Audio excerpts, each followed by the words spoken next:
नमस्कार विद्यार्थी मित्रांनो, अभ्यास अलर्ट या आपल्या यूट्यूब चॅनलवरती आपलं स्वागत आहे. आज दिनांक 13 ऑगस्ट 2025. चला तर मग पाहूयात आजच्या चालू घडामोडी. विद्यार्थी मित्रांनो, पहिल्यापासून शेवटपर्यंत व्हिडिओ पाहण्याचा प्रयत्न करा. अतिशय महत्त्वाचे प्रश्न असणार आहेत, जे की तुम्हाला कोणत्याही स्पर्धा परीक्षेमध्ये डायरेक्ट प्रश्न विचारले जाऊ शकतात. ओके, चला आजचा पहिला प्रश्न आहे. 1 ऑगस्ट 2025मध्ये प्रसिद्ध झालेली जिल्हा पूर तीव्रता निर्देशांक नुसार भारतातील सर्वात जास्त पूर संवेदनशील जिल्हा कोणता आहे? त्याचं उत्तर असेल विद्यार्थी मित्रांनो option A Patna Bihar. Okay, तर पटना बिहारमध्ये ऑगस्ट 2025मध्ये जी लिस्ट पब्लिश झाली आहे. ओके, तर त्याचे जिल्हा पूर तीव्रता निर्देशांक या निर्देशांकानुसार सर्वात जास्त पूर संवेदनशील जिल्हा आहे तो म्हणजे पटना. ओके, बिहारमधला. ओके, चला तर पाहूयात आपण नेक्स्ट क्वेश्चन. प्रश्न क्रमांक 2 आहे. फॉर्च्यून 2025च्या जगातील 10 सर्वात शक्तिशाली व्यावसायिकांच्या यादीत कोणाचा पहिला क्रमांक आहे? याचं उत्तर असेल विद्यार्थी मित्रांनो ऑप्शन बी जेमसेन ह्युआंग. ओके, तर जेमसेन ह्युआंग हे फॉर्च्यून 2025च्या जे 10 सर्वात शक्तिशाली व्यावसायिक आहेत या यादीमध्ये पहिल्या क्रमांकावर आहेत. ओके, तर चला पाहूयात आपण नेक्स्ट क्वेश्चन. प्रश्न क्रमांक 3 आहे.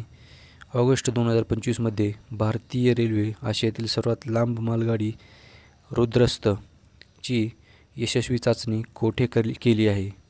ओके, त्याचं उत्तर असेल विद्यार्थी मित्रांनो option A Rohtas Bihar. Okay, तर ऑप्शन ए याचं उत्तर असेल रोहतास बिहार. ओके, चला विद्यार्थी मित्रांनो नेक्स्ट क्वेश्चन पाहूयात आपण. प्रश्न क्रमांक 4 आहे. भारतातील पहिले स्मार्ट इंटेलिजंट विलेज कोठे स्थापन केले जात आहे?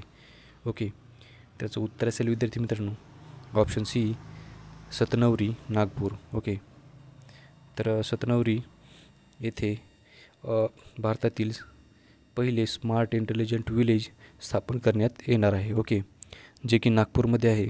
ओके, चला पाहूयात आपण नेक्स्ट क्वेश्चन. प्रश्न क्रमांक 5 आहे. भारतातील पहिली स्वदेशी माध्यम मशीन गन कोणत्या खाजगी कंपनीने विकसित केली आहे? ओके, याचं उत्तर असेल विद्यार्थी मित्रांनो ऑप्शन बी लोकेश मशीन लिमिटेड. ओके, तर याचं ऑप्शन असेल ऑप्शन बी याचं उत्तर असेल लोकेश मशीन लिमिटेड. या कंपनीने भारतातील पहिली स्वदेशी मध्यम मशीन गन विकसित केली आहे. ओके, तर चला विद्यार्थी मित्रांनो नेक्स्ट क्वेश्चन पाहूयात आपण. प्रश्न क्रमांक आहे 6. ओके, नुकताच चर्चेत असणारा सी ऑफ गॅलिली कोणत्या देशामध्ये आहे? ओके, याचं उत्तर असेल विद्यार्थी मित्रांनो ऑप्शन डी इस्रायल. तर इस्रायलमध्ये नुकताच चर्चेत असणारा जो सी ऑफ गॅलिली आहे, ज्याचा रंग आता लाल झालेला आहे ज्या समुद्राचा. ओके, तर तो आहे सी ऑफ गॅलिली जो की इस्रायलमध्ये स्थित आहे. ओके, तर चला विद्यार्थी मित्रांनो पाहूयात आपण नेक्स्ट क्वेश्चन. प्रश्न क्रमांक 7 आहे.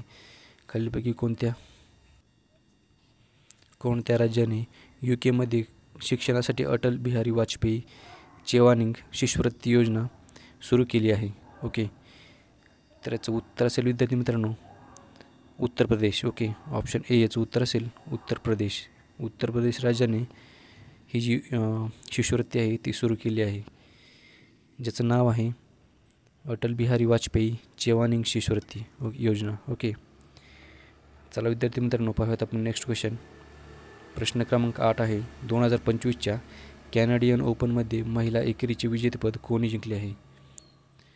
त्याचं उत्तर असेल विद्यार्थी मित्रांनो विक्टोरिया बोको. ओके, ऑप्शन सी याचं उत्तर असेल विक्टोरिया बोको. ओके, तर चला पाहूयात आपण नेक्स्ट क्वेश्चन. आंतरराष्ट्रीय युवा दिवस दरवर्षी केव्हा साजरा केला जातो? ओके, तर याचं उत्तर असेल विद्यार्थी मित्रांनो ऑप्शन ए 12 ऑगस्ट. 12 ऑगस्ट रोजी दरवर्षी आपण आंतरराष्ट्रीय युवा दिवस साजरा करतो. ओके, तर चला यामागचं कारण पाहूयात, याबद्दल थोडीशी माहिती पाहूयात आपण. दरवर्षी 12 ऑगस्ट रोजी आंतरराष्ट्रीय युवा दिवस साजरा केला जातो. ओके, ज्याचं उद्दिष्ट आहे जगातील युवकांच्या समस्या, गरजा आणि त्यांच्या योगदानाबद्दल जनजागृती करणे, तसेच युवकांच्या विकासासाठी आवश्यक धोरणे आणि कृतींना प्रोत्साहन देणे. ओके, या दिवसाची घोषणा झाली होती विद्यार्थी मित्रांनो. बघा, 1999ला या दिवसाची घोषणा झाली होती. संयुक्त राष्ट्र महासभेने म्हणजेच युनायटेड नेशन जनरल असेंब्ली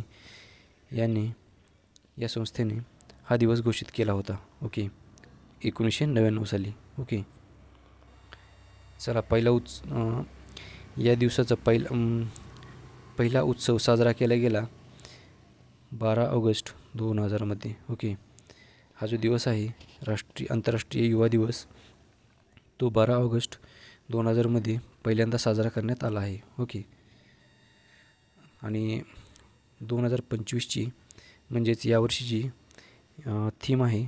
बघा, थीम अतिशय महत्त्वाची असते, जी की तुम्हाला परीक्षेमध्ये सुद्धा विचारली जाऊ शकते. ओके, चला बघा, 2025ची थीम आहे youth for climate action and sustainable future, म्हणजे त्याचा मराठीमध्ये अर्थ होतो युवकांसाठी हवामान कृती आणि शाश्वत भविष्य. ओके, तर विद्यार्थी मित्रांनो, लक्षात ठेवा थीम ही. पाहूयात आपण नेक्स्ट क्वेश्चन. प्रश्न क्रमांक 10 आहे, अन्न आणि शांततेसाठी पहिला जागतिक MS स्वामीनाथन पुरस्काराने कोणाला सन्मानित करण्यात आले आहे? अतिशय महत्त्वाचा प्रश्न आहे. ओके, तर बघा विद्यार्थी मित्रांनो, याचं उत्तर असेल डॉक्टर R.N. आरे. ओके, ऑप्शन सी याचं उत्तर असेल डॉक्टर R.N. आरे यांना अन्न आणि शांततेसाठी पहिला जागतिक MS स्वामीनाथन पुरस्काराने सन्मानित करण्यात आले आहे. ओके, तर चला विद्यार्थी मित्रांनो, भेटूयात आपण नेक्स्ट व्हिडिओमध्ये. धन्यवाद.